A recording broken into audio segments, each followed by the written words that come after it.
పాత్రికేయ మిత్రులందరికీ నమస్కారం. గత 3 రోజులుగా అనంతపురం అర్బన్ ఎమ్మెల్యే ప్రసాద్ గారికి మా ఎన్టీఆర్ ఫ్యాన్స్కి మధ్య జరుగుతున్న వివాదం మీ అందరికీ మనందరికీ తెలిసిన విషయమే. అనంతపురం జిల్లాలో జరగాల్సిన ఈ ప్రెస్ మీటు హైదరాబాద్ దాకా రావాల్సి వచ్చింది. కారణం ఏమంటే ఫస్ట్ అనంతపురంలో ప్రెస్ మీట్ పెడదాం అనుకున్నాము. పోలీసులు విపరీతమైన ఒత్తిడి వల్ల మీకు ప్రెస్ పర్మిషన్ కూడా లేదు, ఇవ్వం మేము, మీరు ఇక్కడ పెట్టడానికి వీలు లేదు అని చెప్పడం వల్ల ఆ అనంతపురంలో పెట్టాల్సిన ప్రెస్ మీట్ని కాస్త విజయవాడలో పెట్టుకుందామని చెప్పేసి అనుకున్నాం. విజయవాడలో కూడా సేమ్ పరిస్థితి. ప్రెస్ క్లబ్ దగ్గర పోలీసులందరినీ పెట్టేసి ఎవరిని పోనీకోకుండా ఉండే పరిస్థితికి వచ్చింది. సరే, దాని తర్వాత మిత్రులం అందరం కలిసి ఏం చేద్దాం, ఎట్లా చేద్దాం అనుకుంటే ఇంకా ఏపీలో మిగతా డిస్టిక్లో ఎక్కడ ట్రై చేసినా కూడా దాదాపు ఇదే పరిస్థితి. దీనికి తోడు మా స్టేట్ కన్వీనర్స్గా ఉన్న అందరినీ వివిధ జిల్లాల్లో వివిధ రకాల సిఐ గారు, డిఎస్పీలు పిలిచి మీరేమీ చేయడానికి వీలు లేదు అని చెప్పేసి కొంతమందిని హౌస్ అరెస్టులు చేయడం జరిగింది. మరి కొంతమందిని స్టేషన్లో ఉంచుకొని పంపించడం జరిగింది. దీనివల్ల అనంతపురం కాస్త హైదరాబాద్కి వచ్చి మీ ముందర ప్రెస్ మీట్ పెట్టాల్సి వచ్చింది. తర్వాత విషయం, ఈ హైదరాబాద్కి వచ్చిన తర్వాత మా అభిమాన కథానాయకుడు ఎన్టీఆర్ గారిని అలాగే కళ్యాణ్ రామ్ గారిని కలిసి మాట్లాడదామని చెప్పేసి మేము చాలా ట్రై చేస్తే మా హీరో ఏమో ఇది బాంబేలో ఉన్నారు, కళ్యాణ్ రామ్ గారు ఏమో యూఎస్లో ఉన్నారు అని చెప్పేసి చెప్పడం జరిగింది. సో దానివల్ల ఇంకా మేమందరము నిన్న సమావేశమై ఎట్లా చేద్దాము, ఏం చేద్దాము, ఇది కొత్తగా కాదు, ఇంతకుముందు కూడా కొంతమంది లీడర్స్ మాట్లాడడం జరిగింది. ఇది ఇలాగే వదిలేసుకుంటూ పోతే ఎన్ని రోజులని ఓపికగా ఉంటా ఉన్నాము. మన ఓపికని కాస్త చేతగాంతనంగా మాట్లాడే పరిస్థితి అయిపోయింది. ఇంకా దానికి అందరం కలిసి కూర్చొనేసేసి సరే, హీరో గారు మనకు అందుబాటులో ఉన్నా లేకపోయినా మనం ఈ టైంలో హీరో గారికి అండగా నిలవాల్సిందే, అది ఏదన్నా అని చెప్పేసి మేమందరం కలిసి కన్వీనర్స్ అందరం కలిసి మాట్లాడి ఈ డిసిషన్ తీసుకొని ఈరోజు ప్రెస్ మీట్ చేయడం జరిగింది. తర్వాత వెరీ అన్ఫార్చునేట్ అండి, చాలా బాధ వేస్తుంది. గత 5-6 రోజులుగా ఓన్లీ సౌత్ ఇండియా కాదు, ఏపీ తెలంగాణ అని కాదు, విశ్వవ్యాప్తంగా ఉన్న మా నందమూరి అభిమానులందరూ, నందమూరి ఎన్టీ రామారావు గారి అభిమానులందరూ ఒకటే ఘోష, ఒకటే బాధ, ఒకటే వేదన, ఒకటే ఆవేదన. ఏమి అంటే మా తల్లి లాంటి మా నందమూరి తారక రామారావు గారి తల్లి, కీర్తిశేషులు మా అన్న హరికృష్ణ గారి సహధర్మచారిని, అలాగే మా అందరికీ తల్లితో సమానమైన శాలిని గారిని నోటికి ఏది వస్తే అది, ఎంతంటే అంత విర్రవీగి మనిషి అసలు సోయ తప్పి మాట్లాడడం జరిగింది. అసలు ఇలాంటి మాట్లాడడానికి గల కారణాలు ఏంటి? ఆవిడ ఏం తప్పు చేసింది? పోనీ మా హీరో గారు ఏం తప్పు చేశారు? ఎందుకు ఇలా మాట్లాడాల్సి వస్తుంది? సభ్య సమాజం తలదించుకునేలా నోటికి ఎంత వస్తే అంత వాగారు.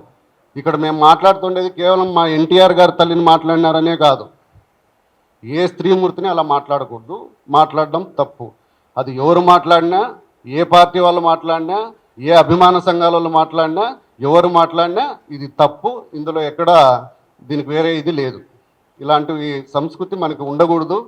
బట్ అన్ఫార్చునేట్ మనము ఇలాంటి సంస్కృతిలోనే బతకాల్సి వస్తుంది, ఇలాంటివే ప్రతిరోజు చూడాల్సి వస్తుంది, ఈ దీంట్లోనే మనం జర్నీ చేయాల్సి వస్తుంది. ఇవి సమాజానికి ఏమాత్రం శ్రేయస్కరం కాదు. ఇవి ఇంతటితో ఆపేస్తే మంచిది అని మా మనవి, మా అభిమానుల తరపున. మనకు జనరల్గా ఒక నానుడు ఉంటుంది, స్త్రీలను ఎక్కడ గౌరవింపబడతారో అక్కడ దేవతలు సంచరిస్తూ అంటారు అని. అలాంటి సమాజంలో నుంచి వచ్చాం మనము. బట్ ఈ మాట కాస్త తలకిందులైపోయింది. మా నందమూరి కుటుంబ సభ్యులు అయినటువంటి శాలిని అమ్మ గారిని ఇన్ని మాటలు అన్నా కూడా మేము ఇంకా ఎందుకు ఎంతో కొంత ఇదిగా ఉన్నాము అంటే, ఆ దగ్గుపాటి ప్రసాద్ అనేవాడి వెనకల మా నందమూరి తారక రామారావు గారు స్థాపించిన తెలుగుదేశం పార్టీ జెండా కనిపిస్తోంది. అందుకోసమే ఎంతో కొంత ఇదైంది. ఆ జెండా కాసేపు పక్కన పెట్టి వస్తే మా ఎన్టీఆర్ అభిమానుల తడాక ఏదో మేము చూపిస్తాం. తర్వాత ఈ ప్రసాద్ అనేవాడు మాట్లాడుతూ ఈ ప్రసాద్ అనే ఎమ్మెల్యే మాట్లాడుతూ ఆ వాయిస్కి నాకు సంబంధం లేదు, నాకు దానికి ఎటువంటి సంబంధం లేదు అని చెప్పి చెప్పడం జరిగింది. బట్ ఎవరితో అయితే ఈయన మాట్లాడాడో అదే ధను అనే అబ్బాయి కొన్ని మీడియా సంస్థలకు ఇచ్చిన ఇంటర్వ్యూల్లో మేము కూడా నైట్ చూసాం. అది ఆయనే క్లియర్ కట్గా ఎమ్మెల్యే గారే మాట్లాడారు.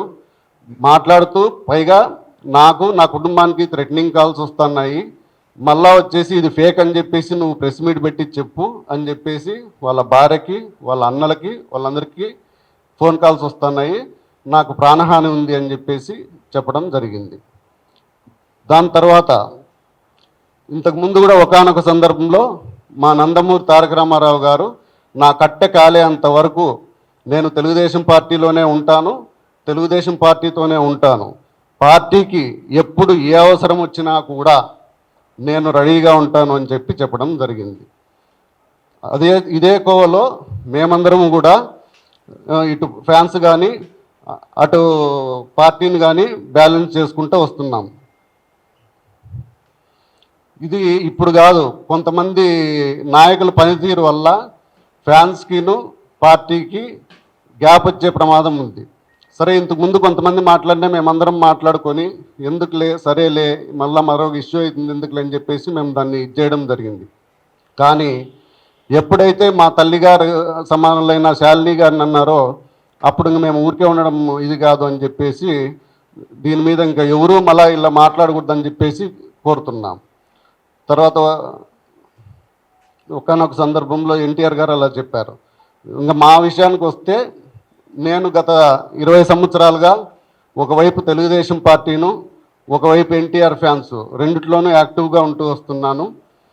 2004లోనే తెలుగుదేశం పార్టీలో యాక్టివ్గా ఉన్నందున కీర్తిశేషులు పరిటాల రవీంద్ర గారితో పాటు నా మీద కూడా హత్యాయత్నం కేసు నమోదు చేయబడింది.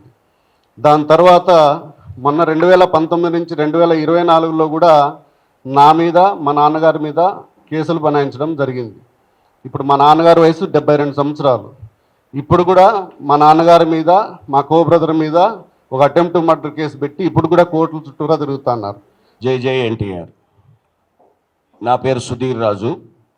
గత 24 సంవత్సరాలుగా మేము ఎంతో అభిమానంతో గుండెల్లో నింపుకున్నటువంటి మన నందమూరి తారక రామారావు గారు, జూనియర్ ఎన్టీఆర్ గారు, తారక్ గారు, వారితో మా ప్రయాణం కొనసాగుతూ ఉంది. ఒక అభిమానిగా కాదు, ఎంతో ఇష్టపడి, అంటే మమ్మల్ని మేము మార్చుకోవడానికి, మమ్మల్ని రూపుదిద్దుకోవడానికి కూడా నందమూరి తారక రామారావు గారి యొక్క గుణగణాలే మమ్మల్ని మార్చాయి. ఈరోజు మేము ఈ విధంగా రాగలిగాము అని అంటే ఒక స్టేట్ కన్వీనర్గా మమ్మల్ని మేము ఉంచి ఆయన గారి యొక్క కార్యక్రమాల్లో పాల్గొనడం జరుగుతుంది. ఈరోజు ముఖ్యంగా మీ అందరి సమయం తీసుకోవడానికి గల కారణం, మీ అందరి ముందు వచ్చి ఎప్పుడూ మాట్లాడని మేము ఈరోజు మీ ముందుకు వచ్చి మాట్లాడటానికి ముఖ్య కారణం, ఒక వ్యక్తి మాతృ సమానురాలైనటువంటి ఎవరికైనా మన ఇంట్లో ఆడవాళ్ళని ఎప్పుడైనా సరే నువ్వు ఢీ కొట్టదలుచుకుంటే మగవాళ్ళతో, నీకు సరి సమాన వాళ్ళతో ఢీ కొట్టాలి. అసలు నువ్వనే ఒక వ్యక్తికి నీ 2-3 బజార్ల తర్వాత నీ ముఖం ఎట్లుంటుందో తెలియని వ్యక్తికి ఆ రాష్ట్రంలోనే కాదు దేశంలో ఎంతో ప్రాముఖ్యత పొందినటువంటి ఒక నట విశ్వరూపం మా నందమూరి తారక రామారావు గారిని మాట్లాడి వారి కుటుంబం గురించి మాట్లాడే స్థాయి అనేది. ఆ అమ్మ ఏం చేసింది నీకు? ఆ అమ్మ గురించి ఎందుకు మాట్లాడాల్సి వచ్చింది? ఒక మంచి నటుడిని కన్నది, ఒక మంచి నటుడుగా అతన్ని తీర్చిదిద్దింది, ఒక మంచి కళాకారుడుగా, తెలుగువారి పేరును నిలబెట్టే ఒక కళాకారుడుగా తయారు చేసి ఈరోజు మనందరికి ఇస్తే అది గర్వకారణమా లేకపోతే ఇంకేమన్నా? నువ్వు మాట్లాడేది ఎప్పుడు మాట్లాడుతావా? తెల్లవారుజామున 3ంటికా? సినిమా ఇంకో గంటలో రిలీజ్ అయ్యేటప్పుడు ఫోన్ చేసి బెదిరిస్తావా? ఎవరిని బెదిరిస్తున్నావు? మా నందమూరి తారక రామారావు గారు మాకు నేర్పించింది ఏంటి అంటే, ఎవరో ఏదో మాట్లాడుతూనే ఉంటారు, మన పని మనం చేసుకుంటూ పోవాలి. దారిలో వచ్చే ప్రతి దానికి ప్రతిస్పందన అనుకుంటూ పోతే మన కాలం వృధా తప్ప మనకు దానివల్ల వచ్చేదేం లేదు. ప్రజలకు అన్నీ తెలుసు అని స్పష్టంగా మాకు మొదటి రోజు నుంచి ఆయన గారు మాకు నేర్పించినటువంటి ఒక ఒక పద్ధతి. మేము ఏనాడు కూడా ఎంతమంది ఎన్ని రకాలుగా ఎన్నున్నా సరే బాబు వీళ్ళు ఎన్నంటే కూడా వద్దు వద్దు అని ఇదే తప్ప ఆయన ఏనాడు కూడా తప్పుడు అంటే వేరే రకమైన ప్రోద్బలాలకు పోవద్దు. మీరు మన నటన మన దానితోనే మన ప్రజల ముప్పు పొందుదామని చెప్పినని పోయారు. ఆయన గారు చేస్తున్న దాంట్లోనే ఆ బాటలోనే మేము పోయాం. ఇప్పుడు ఈ మిస్టర్ ఎమ్మెల్యే ప్రసాద్ అనేవరైతే ఉన్నాడో, ఈ ఏ పార్టీలోనైతే ఉన్నాడో ఆ పార్టీ యొక్క ముఖ్య ఉద్దేశమే స్త్రీలను గౌరవించమని చెప్పి గత 5-6 ఏళ్ళకి ఇంకా ముఖ్యంగా స్త్రీలను గౌరవించలేని వాడు వేస్ట్ అని చెప్పి పార్టీలో ఉంటూ అది తను ఒక తల్లికి బిడ్డనని మర్చిపోయి, అంటే నువ్వు ఏ తల్లినైనా తిట్టొచ్చు, ఎవరినైనా తిట్టొచ్చా? ఆ పార్టీ క్రమశిక్షణ కలిగిన పార్టీ కదా. బీసీలకు, ఎస్సీలకు, ఎస్టీలకు, మహిళలకు అందరికీ సమాన హక్కులు ఉండాలని చెప్పి పుట్టిన పార్టీయే కదా. ఆ పార్టీలో ఉంటూ నువ్వు నీకు పర్మిషన్ ఏంటయా, మేము ఎందుకు తీసుకోవాలి నీ పర్మిషను? ప్రభుత్వం పర్మిషన్ ఇచ్చింది ఆల్రెడీ. ఇచ్చిన తర్వాత మళ్ళీ నీ పర్మిషన్ ఏంది? బోర్డు పర్మిషన్ మళ్ళీ 3ంటికి ఫోన్ చేసి సినిమా ఆపుతాడు. నీకు ఒక నీ రీల్ తగలబెడతాడు. అసలు రీల్ ఆడ తెచ్చినారా నాయన? ఎప్పుడో పోయింది అది జమానాలో. నువ్వు పాతకాలంలోనే ఉన్నావు. కాబట్టి అనేది ఏంటంటే ఎన్టీఆర్ అభిమానులు అనేవాళ్ళు చాలా సైలెంట్గా ఉంటారని ఎప్పుడు అనుకోవద్దు. కానీ మా ఓపికకు కూడా ఒక సహనం అనేది ఉంటుంది. ఈరోజు నిజంగా చెప్తున్నాం, మేము కన్వీనర్లో అందరం అనుకుంది, ఒకవేళ మా హీరో గారు ఒకవేళ కలిసి ఉన్నా వద్దు అనే వారిస్తారు. ఆయన పొమ్మని ఆయన అసలు ఒప్పుకోరు. కానీ మేము ఆయన చెప్పినా కూడా ఈసారి మాత్రం ఆగేవాళ్ళం కాదు. ఇక గుర్తుంచుకోండి, చాలు 25 ఏళ్ళు ఆయన్ని ఎన్ని రకాలుగా ఇబ్బంది పెట్టాలనో ఎవరో ఒకడు తల్లా తోక ఉండదు. వాడు 5 ఏళ్ళు ఉంటాడు, తర్వాత పీక్తాడు. ఎటు పోతారో వాడికే తెలియదు. వీళ్ళందరూ మోపవుతారు. ఎప్పుడు వీడు పోతే ఇంకోటి వస్తాడు. ఏనా ఇదంతా? మీరు ఎప్పుడో ఒకటి గుర్తుంచుకోండి, తెలుగుదేశం పార్టీలో ఉంటూ ఒక క్రమశిక్షణ కలిగిన నాయకుడిగా ఉంటే ఉండు, లేదు అంతే. అసలు నువ్వు ఢీ కొట్టలేని వ్యక్తితో ఢీ కొట్టాలని అనుకుంటే మాత్రం ఆ బజార్లో కూడా నువ్వు తిరగలేవు. ఇంకోటి, నువ్వేదో సినిమా వేస్తే కాల్చేస్తా అంటున్నావు. ఏం కాలుస్తావు?